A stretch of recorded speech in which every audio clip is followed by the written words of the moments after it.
In this video, I'm going to demonstrate how to do cross-sheet calculations in Excel 2013. By that, what I mean is that how to take data, for example, from different months. You have, let's say, January expenses that you're keeping track, let's say, of training expenses for January, office supplies, and so on. And then let's say you have another sheet called for February data, then another one for March, and so on. So now on one of them, you want to get those totals so that you know where your budget stands throughout the year. As the expenses are being accumulated, you have a snapshot as to what's happening. So the idea, again, is you enter the data, for example, here on, let's say, January 1st, and you spend, let's say, $200. And I'm not going to put the dates here for the sake of time here, but let's say you're keeping track, your assistant is keeping track of all this stuff throughout the month. By the way, this could be laid out a variety of different ways. It doesn't have to be laid out this way. You can have various columns, you can have various formatted, but the idea is that you are keeping track of your expenses throughout the month as to what you're purchasing. Now for each category here, you want to have probably the total. So over here, I want to post the total of my expenses for January. So I could do the total. Again, this is what we covered earlier. You can do a sum and then open parentheses and then select the whole range all the way to office supplies. Even though it's blank, leave it, make sure you include it. In this case, it says 500. So let's say on another day I went and spent $400 on computer training. Now notice my total here has changed to 900. It was 400 before and now it's 900. So now I go also under office supplies. I put a similar formula in there as well. In this case, we have to do it manually.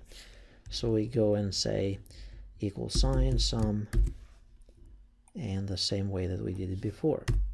Hit enter, that's 1420. So now we go back to our main one, to the summary sheet, and let's say in here for training for January, I want to post that value from my other worksheet to this one. There are a couple ways to do this, but the easiest is by using, of course, a formula. So here's how it works. And let me demonstrate the concept before I do it yet in the calculation there. So let's say on this cell, and let me do a easy one up here, B2, let's say I have a value of 50. Now if I go under K here, or K3, let's say, it doesn't matter, it can be anywhere. If I want to represent the value that is in this cell on B2 and post it over here, to represent it with the formula, I have to do three things. I have to put my equal sign. I have to put the reference by clicking on it. That's one way of doing it. And then the third thing is by pressing enter. So equal sign, reference, by clicking on it, and then enter. Notice it's 50. Now if I change it over here, maybe that's 60, notice it updates to 60.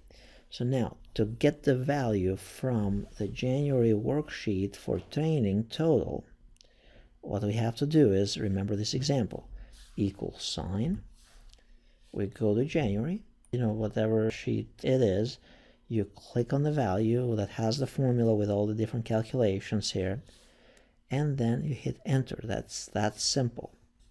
Notice 900. If I want to do office supplies, again, very similar to like this one before. Try this in your computer with the simple way first. Equal sign. You go to wherever you want to get the data. You click on it. Notice, again, it's a calculated value here. And you simply hit enter. It's 1240. Now, if I go back to January as time goes on, and let's say I added here another $1,500. Somebody wanted a computer that cost $1,500. Hit enter. Notice now my total for office supplies is $2,700. If I go back to my summary sheet, notice it has been posted automatically. So that's the beauty of Excel, that you can take value, post it somewhere else in your spreadsheet, in another sheet, worksheet, and embed that value and keep those numbers always up to date by the computer calculating them automatically as you add more content to that. The trick there is when you do this calculation, make sure you include the empty cells. Notice this is ready to be populated. And then the trick as well, the other one is when you enter them here, 3 steps, equal sign, go and click where the value is and press enter, and that should do it.